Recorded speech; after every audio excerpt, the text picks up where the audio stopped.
प्रार्थना के विषय में जब हम लोग प्रार्थना करने आते हैं, हम अक्सर वचनों को सुनते हैं और प्रार्थना करते हैं। बीच में हम जो प्रार्थना का दिन ठहराते हैं, ये प्रार्थना जो है हम सब के लिए बहुत ही महत्वपूर्ण है। प्रार्थना जो है कलीसियाई तौर से, प्रार्थना जो है व्यक्तिगत तौर से, हम सब जितने प्रभु को जानते हैं, प्रभु पर विश्वास करते हैं, सब का टिकाव जो है वो प्रार्थना के ऊपर रहता है। एक विश्वासी के जीवन के उड़ान के दो पंख जो हैं वो एक वचन और एक प्रार्थना ही है। जितने मजबूत वो पंख होते हैं उतना ऊंची उड़ान से एक आत्मिक विश्वासी आत्मिकताओं की ऊंचाइयों तक चलता है और आत्मिक ऊंचाइयों को छूता है।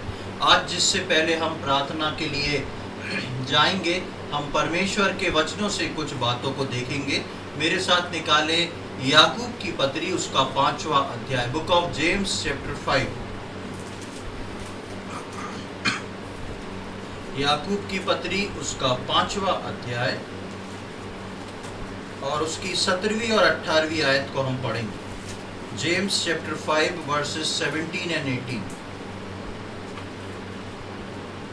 एलिया भी तो हमारे समान दुख सुख भोगी मनुष्य था, और उसने गिड़गिड़ा कर प्रार्थना की कि मेघ न बरसे, और 3.5 वर्ष तक भूमि पर मेघ नहीं बरसा। फिर उसने प्रार्थना की तो आकाश से वर्षा हुई और भूमि फलवंत हुई। यहाँ पर हम एलिया के विषय में देखते हैं। एलिया के विषय में एक बात यहाँ पर कही गई है, लिखी गई है, और कहा गया है कि एलिया भी तो हमारे समान दुख सुख भोगी मनुष्य था। एक ऐसा मनुष्य जिसका जो मिलान है वो परमेश्वर का वचन हमारे समान करता है। जबकि हम एलिया के विषय में पढ़ते हैं तो एलिया एक बहुत बड़ा भविष्यवक्ता है, और उसके लिए लिखा है यहाँ पर कि वो एक हमारे समान प्रार्थना करने वाला एक व्यक्ति था। और उस व्यक्ति के लिए लिखा है कि उसने गिड़गिड़ा कर प्रार्थना की कि मेघ ना बरसे, और 3.5 वर्ष तक भूमि पर मेघ नहीं बरसा। एलिया जो है किसी कारणवश ऐसी प्रार्थना करता है परमेश्वर के इच्छा के अनुसार, और 3.5 वर्ष तक के लिए प्रार्थना जो है वो वर्षा जो है उसको रोक देता है। उसके बाद हम देखते हैं एलिया के इतिहास में कि एलिया फिर से प्रार्थना करता है 3.5 वर्ष के बाद, और उन 3.5 वर्ष के बाद बहुत ज़ोर से वापस वर्षा होने लगती है। तो एलिया के जीवन में हम देखते हैं कि एक ऐसा मनुष्य जिसकी तुलना जो है हमारे से कर रखी है, दरअसल इसकी तुलना जो है विश्वासियों के साथ कर रखी है। अगर हम देखें तो एलिया एक बहुत बड़ा प्रॉफिट है, मेजर प्रॉफिट में आता है, लेकिन उसकी तुलना हमारे साथ क्यों करी है? क्योंकि मैं और आप विश्वास के जिस स्टेटस में आए हैं वो विश्वास प्रभु यीशु मसीह में मुझको और आपको उसके बाजू में ले जाके खड़ा कर देता है। इसलिए यहाँ पर लिखा है वो हमारे समान एक मनुष्य था। जब एलिया के विषय में हम पढ़ते हैं तो कुछ आयतों को हम और देखेंगे। पहला राजा उसका 17वां अध्याय,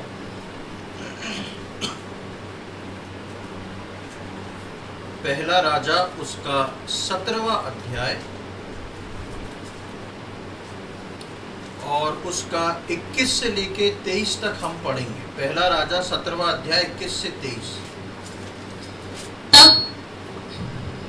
तब वह बालक पर 3 बार पसर गया और यहोवा को पुकार कर कहा, हे मेरे परमेश्वर यहोवा, इस बालक का प्राण इसमें फिर डाल दे।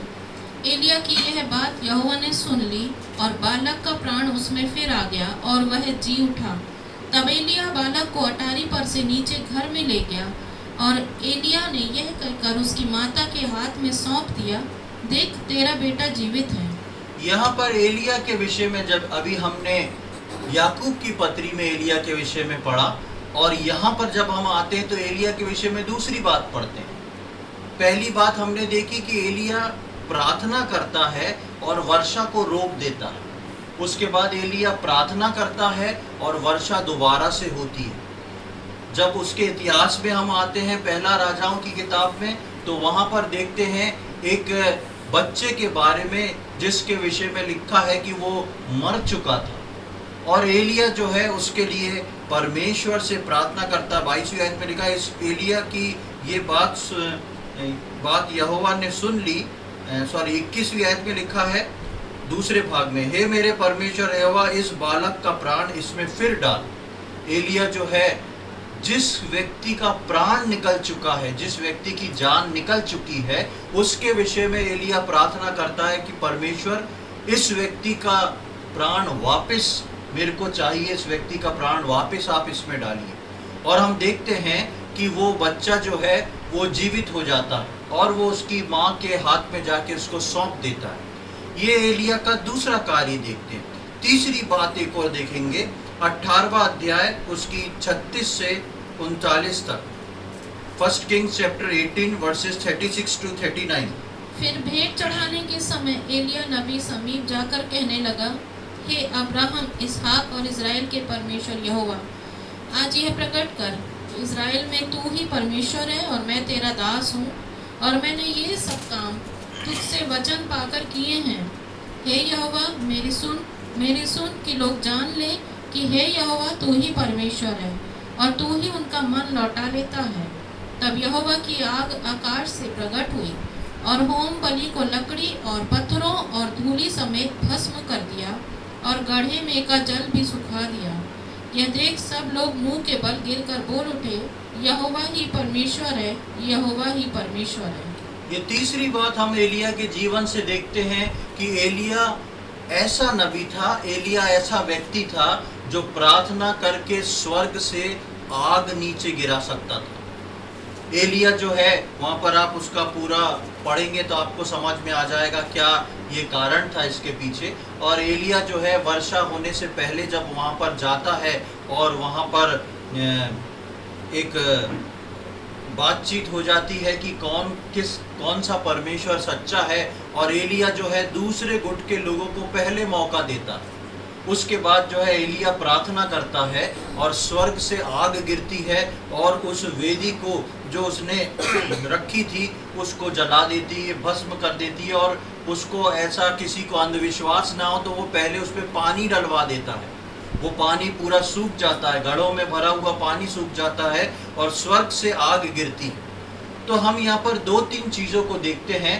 पहला, एलिया जो है प्रार्थना करके वर्षा रोकता है और उसके बाद प्रार्थना करके वर्षा को वापस ले आता है। एलिया एक मृतक व्यक्ति के जीवन को वापस लौटा ले आता है, उसके प्राण को परमेश्वर से मांग के वापस उसमें डाल देता है।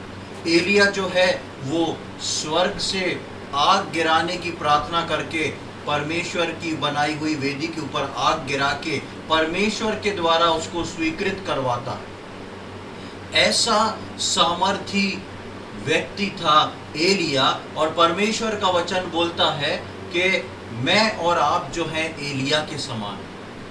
हम जब इन बातों को देखते हैं तो हमको लगता है हम एलिया के सामने कहाँ लगते हैं, कहाँ हम आ सकते हैं। लेकिन परमेश्वर का वचन बोलता है कि मैं और आप, लिखा है हमारे समान दुख सुख भोगी, यानी कि उसके जीवन में वो सारी चीज़ें आ रही हैं जिसको मैं और आप झेलते हैं। अगर मैं और आप दुख सुख झेल रहे हैं तो एलिया भी बहुत सारे दुख सुख झेला है। भले ही ये बात अलग है कि उसका वर्णन बाइबल में नहीं, लेकिन नए नियम में उस बात को क्लियर किया गया।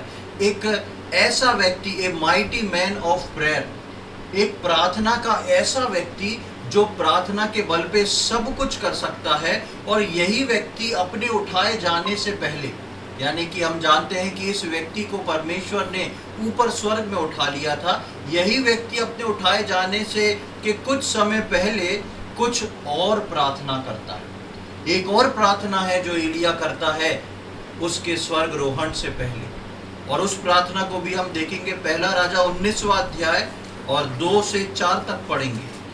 1 Kings chapter 19 verse 2 to 4। तब इजेबेल ने एलिया के पास एक दूत के द्वारा कहला भेजा, यदि मैं कल इस समय तक तेरा प्राण उनका सा न कर डालूं तो देवता मेरे साथ वैसा ही वरन उससे भी अधिक करें। यह देख एलिया अपना प्राण लेकर भागा और यहूदा के बेरशेबा को पहुंचकर अपने सेवक को वहीं छोड़ दिया।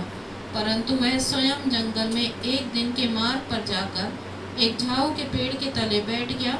वहां उसने यह कहकर अपनी मृत्यु मांगी, हे यहोवा, बस है, अब मेरा प्राण ले ले, क्योंकि मैं अपने पुरखाओं से अच्छा नहीं हूँ। यहाँ पर हम देखते हैं वही एलिया जिसके बारे में याकूब की पत्री में लिखा है कि वो एक दुख सुख भोगी मनुष्य है हमारे समान।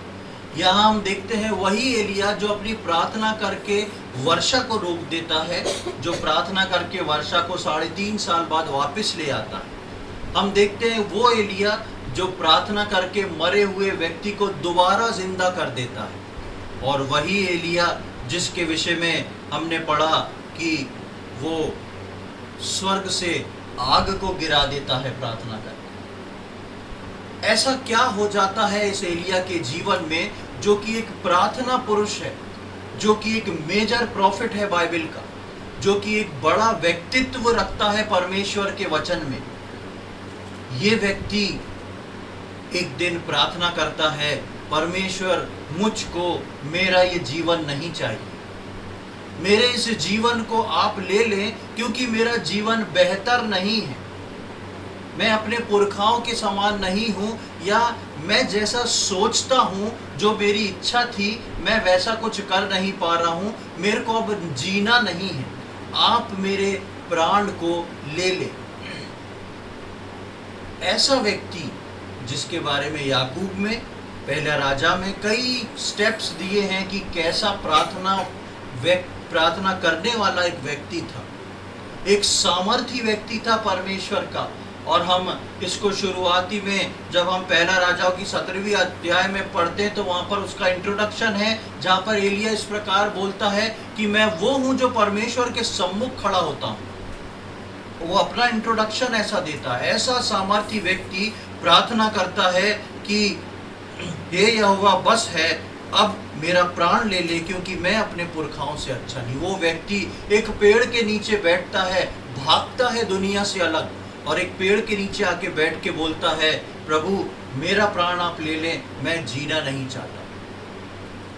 याकूब की पत्री में हमने पढ़ा एलिया हमारे समान एक दुख सुख भोगी व्यक्ति था।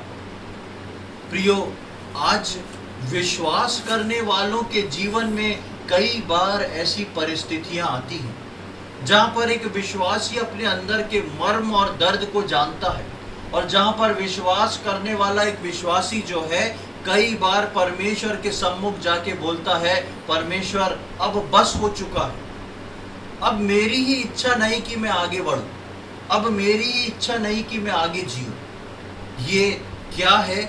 इस समय हम देखते हैं एलिया जो है एक ऐसा व्यक्ति जो अपनी आत्मा में जो है पूरी तरह क्रश हो चुका है, मैन इन क्रश्ड स्पिरिट। एक ऐसा व्यक्ति जो अपनी आत्मा में बुझ चुका है, वो व्यक्ति जो प्रार्थना का योद्धा है, वो व्यक्ति जो प्रार्थना में आगे आगे चलता है, वो व्यक्ति जिसके लिए कुछ भी असंभव नहीं है, वो व्यक्ति जो स्वर्ग से आग गिरा रहा है, वो व्यक्ति जिस मरे हुए के अंदर प्राण डाल रहा है, वो व्यक्ति जो बारिश को रोक दे रहा है, वो व्यक्ति जो बारिश को वापस से चालू करा दे रहा है, वो व्यक्ति बोल रहा है, प्रभु मेरे को अब नहीं जीना है, क्योंकि मैं जो हूँ थक गया हूँ, मैं तंग आ चुका हूँ। प्रियो, एलिया के उठाए जाने से पहले एलिया के जीवन में ये बात आई, और ये बात परमेश्वर के वचन में इसलिए लिखी है कि जैसे जैसे हमारा उठाया जाना करीब होगा,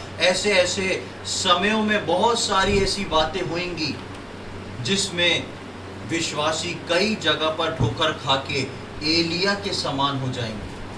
कई जगह पर विश्वासी जो है ठोकर खा के सोचेंगे कि अब मेरे लिए बहुत मुश्किल है, और परमेश्वर नहीं चाहता कि इन अंत के दिनों में विश्वासी जो है बुझी हुई स्पिरिट में रहे। परमेश्वर चाहता है कि वो आत्मिक रीति से अपनी आत्मा में जागता हुआ रहे। और हम लूका रचित सुसमाचार उसका 21वां अध्याय उसकी एक आयत को देखेंगे। Gospel according to Luke chapter 21 verse 26। लूका रचित सुसमाचार उसका 21वां अध्याय और उसकी 26वीं आयत।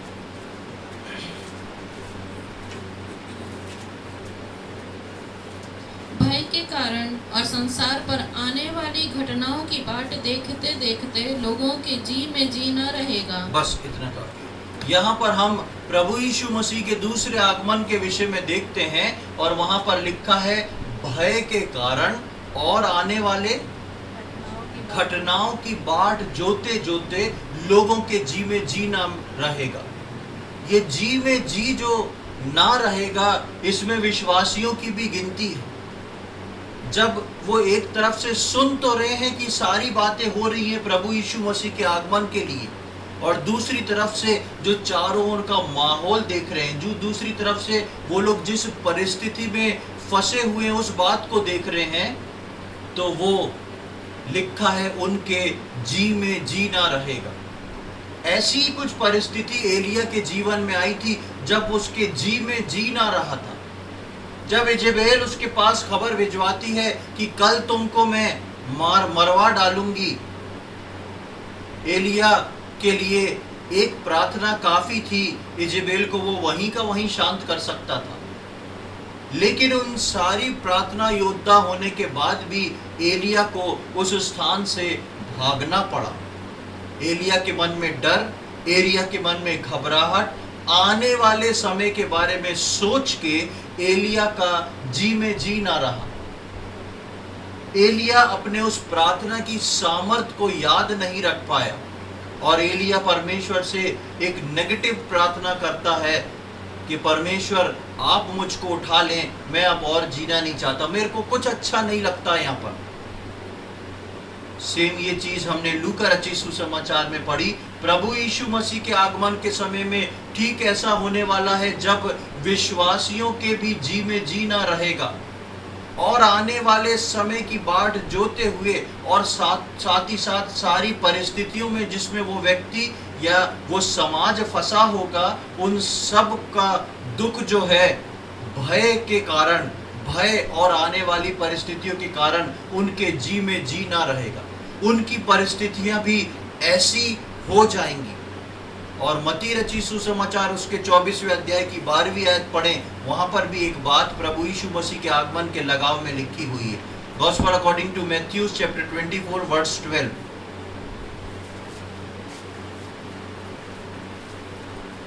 अधर्म के बढ़ने से बहुतों का प्रेम ठंडा पड़ जाएगा। और एक लाइन और है। अधर्म के बढ़ने से बहुतों का प्रेम ठंडा हो जाएगा। ये कौन सा प्रेम है? ये परमेश्वर के प्रति प्रेम और परमेश्वर की कलीसिया, परमेश्वर के लोगों के प्रति प्रेम। ये प्रेम ऐसा नहीं कि ठंडा हो गया मतलब कि उनको छोड़ दिया, नहीं, छोड़ा नहीं है। परमेश्वर से प्रार्थना कर रहे हैं, परमेश्वर का वचन पढ़ रहे हैं, संगति रख रहे हैं, लेकिन अंत के समय में ये जो प्रेम है ये ऐसा हो जाएगा कि विश्वासी सिर्फ चल रहा है, क्योंकि परिस्थितियां जो चारों ओर हैं जिसमें वो विश्वासी फंसता है, उसके लिए लिखा है कि उसके जी में जी ना रहेगा। ये प्रेम जो है ठंडा हो जाने का अर्थ ये नहीं है कि अविश्वास योग्य हो गए, नहीं, विश्वास योग्य है, लेकिन वो परमेश्वर के प्रति जलन नहीं, वो हिम्मत और ताकत नहीं कि हम उसके लिए भी प्रार्थना कर सकें। प्रियो, ये अंत के समय का एक लक्षण है जिसमें विश्वासी जो हैं इस प्रकार से हिलाए जाएंगे और विश्वासियों को इसमें जय पाना बहुत आवश्यक है। इसलिए हम लूका 21 में पढ़ते हैं कि ऐसी घटनाएं, ऐसे समय में जो हैं, हम अपने मुंह को उठा के अपने प्रभु की ओर देखें, क्योंकि तुम्हारा छुटकारा निकट होगा। प्रियो, मेरे और आपके जीवन में हम जिस समय से गुजर रहे हैं वो एक ऐसा समय है कि चाहे भरपूरी वाला विश्वासी क्यों ना हो, चाहे वो प्रार्थना वाला योद्धा क्यों ना हो, परिस्थितियां उसको ऐसी बना सकती हैं जब वो a man crust in spirit हो जाए, अपनी आत्मा में संकुचित हो जाए, अपनी आत्मा में सिकुड़ जाए और उसको आगे बढ़ने की इच्छा ना रह जाए। वो सोचे कि जितना है उतना काफी है।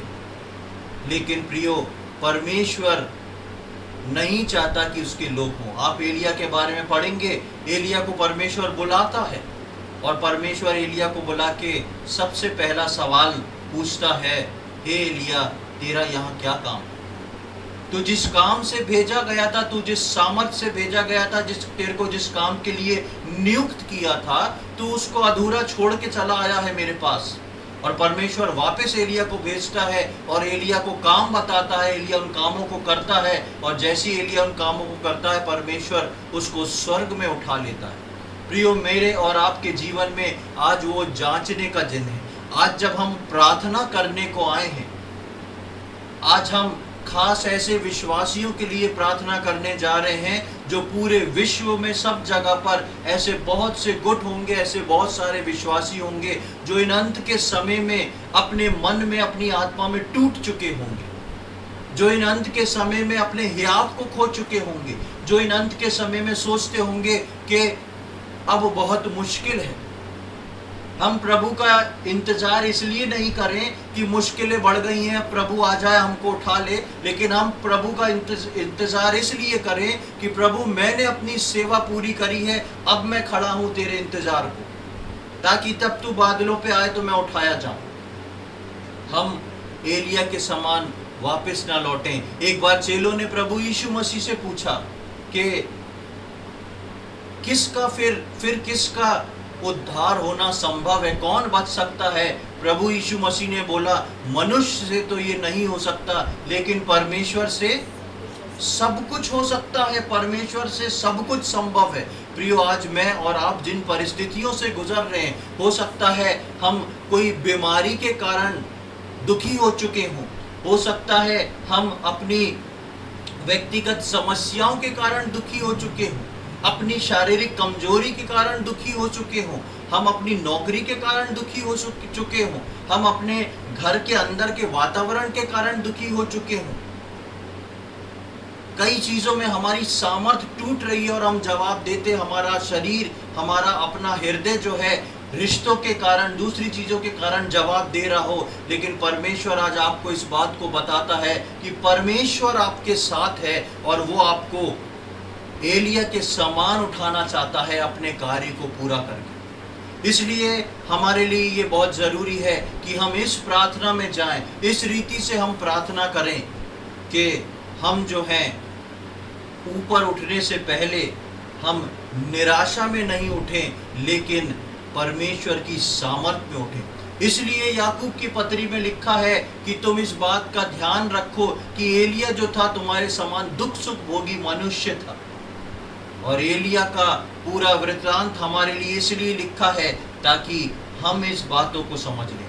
प्रियो, आज परमेश्वर ने मुझको और आपको ये समय दिया है कि हम अपनी कलीसिया के लिए, सारी दुनिया के लिए, अलग अलग कलीसियाओं के लिए प्रार्थना करें, अपने लोगों के लिए प्रार्थना करें। हम नहीं जानते पूरे विश्व में ऐसे कितने विश्वासी होंगे, हम नहीं जानते हमारे अपने जीवनों में, हमारे मनों में किस प्रकार का परमेश्वर के साथ रिश्ता चल रहा होगा, लेकिन परमेश्वर इस बात को आज रखना चाहता है, इस बात को बताना चाहता है कि हमको एक दूसरे के लिए प्रार्थना करके प्रार्थना में ऐसे विश्वासियों को उठाना है, मजबूती से खड़ा करना है, अपने आप को उठाना है, अपने आप को मजबूती से खड़ा करना है। और इस प्रकार से हमको प्रार्थना करना है कि हम अपने कार्यों को पूरा करते हुए, उन सारी बातों को जो प्रभु ने हमको सौंपा है पूरा करते हुए प्रभु के साथ बादलों में मिले। आइए हम सब प्रार्थनाओं में जाएंगे। सबसे पहले मैं प्रार्थना करूंगा, उसके बाद हम आगे की ओर बढ़ेंगे। हे हमारे स्वर्ग में विराजमान महान परमेश्वर पिता, हम धन्यवाद के साथ प्रभु जी आपके सम्मुख आते हैं। आज के सुंदर दिन के लिए हम धन्यवाद देते हैं। प्रभु, हम एलिया के विषय में पढ़ रहे थे कि एलिया हमारे समान एक दुख सुख भोगी मनुष्य था। हम पढ़ रहे थे प्रभु कि एलिया वो सामर्थी व्यक्ति था जो आपसे प्रार्थना करके स्वर्ग से आग गिराता था। एलिया वो था जो वर्षा को रोकता और वर्षा को गिराता था। एलिया वो था जो मृतक बच्चे को वापस से जीवित करके उसकी माता के हाथ में सौंप देता था। लेकिन प्रभु जी, हमने देखा कि एक दिन एलिया की प्रार्थना अलग हुई। प्रभु जी, हम उस महत्व को समझते हुए, आज हमारी पूरी कलीसिया एक मन होके ऐसे हर विश्वासियों के लिए प्रार्थना करती है। हम संसार के ऐसे सारे विश्वासियों के लिए प्रार्थना करते हैं। हम कलीसियाओं के अन्य कलीसियाओं के ऐसे सारे विश्वासियों के लिए प्रार्थना करते हैं। हम अपनी कलीसिया और अपने लोगों के ऐसे विश्वासियों के लिए प्रार्थना करते हैं। प्रभु जी, जो किसी कारणवश मन में टूट चुके हैं, जो थक चुके हैं, जो प्रभु इस प्रकार की बाट जोरे हैं कि उनकी मृत्यु आए, जो आगे को जीना नहीं चाहते हैं, हम ऐसे एक एक विश्वासी के लिए प्रार्थना करते हैं। प्रभु जी, हम प्रार्थना करते हैं, हमको ऑनलाइन जितने लोग सुन रहे हैं, ऐसे लोग जो बैठे हुए हैं इन वचनों को सुन के प्रार्थना में उपस्थित हैं, हम उन ऐसे एक एक लोगों के लिए प्रार्थना करते हैं। प्रभु जी, आपका पवित्र आत्मा का स्पर्श उनके जीवन में चाहते हैं। प्रभु जी, हम प्रार्थना करते हैं उन सब के जीवन की ये निराशा यीशु मसीह के नाम से दूर हो जाए। प्रभु जी, हम प्रार्थना करते हैं ऐसे लोग जो अपनी बीमारी के कारण परेशान हैं, ऐसे लोग जो अपने फाइनेंस के कारण परेशान हैं, हम प्रार्थना करते हैं प्रभु ऐसे लोग जो अपने घर के माहौल के कारण परेशान हैं, ऐसे लोग जो अपने रिलेशनशिप के कारण परेशान हैं, ऐसे लोग जो अपनी नौकरी के कारण परेशान हैं। प्रभु, हम एक एक जन को आपके हाथों में सौंपते हैं और प्रार्थना विनती करते हैं प्रभु जी, आप अपनी बड़ी दया को दिखाएं, आप अपने अनुग्रह को दिखाएं। प्रभु, आपका वचन ने कहा है कि एलिया हमारे समान दुख सुख भोगी एक व्यक्ति था। प्रभु, हम ऐसी हर दुख सुख भोगी आत्माओं को, विश्वासी आत्माओं के लिए प्रार्थना करते हैं प्रभु, जो अपने अंदर प्रभु क्रस्ट हो चुकी है, जो सिकुड़ चुकी है जिनकी आत्मा। प्रभु, हम प्रार्थना करते हैं आप उसको रीजनरेट कर दें प्रभु जी, आप उसको दोबारा तरोताज़ा कर दें प्रभु यीशु मसीह के नाम में। ऐसा हर विश्वासी हरा भरा हो जाए, उसकी सारी चिंताएं यीशु मसीह के नाम से दूर हो जाए और प्रभु आपकी उस सामर्थ को वो पाके अपने उन कार्यों को पूरा कर सके। प्रभु जी, उस जिन लोगों का जी में जी नहीं रहा है, जो प्रभु जी हताश हो गए हैं प्रभु जी, जो निराशा में हैं, हम ऐसे हर विश्वासी के लिए प्रार्थना और विनती करते हैं। आपकी दया चाहते हैं प्रभु, आपका अनुग्रह चाहते हैं प्रभु।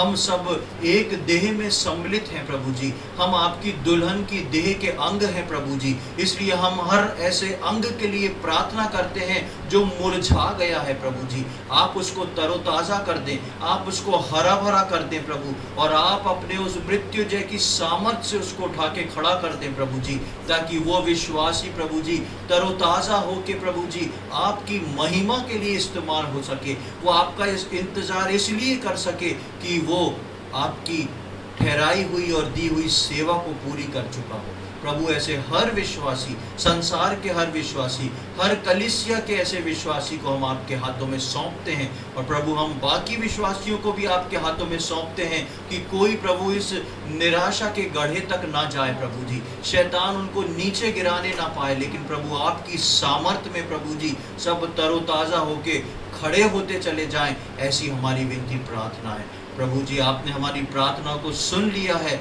उसके लिए हम धन्यवाद देते हैं। सारी आदर महिमा प्रशंसा बड़ाई हम आपको चढ़ाते हैं। ये सारी बातें अपने उद्धार करता प्रभु यीशु मसीह के पवित्र और मीठे नाम से मांगते हैं, आमीन।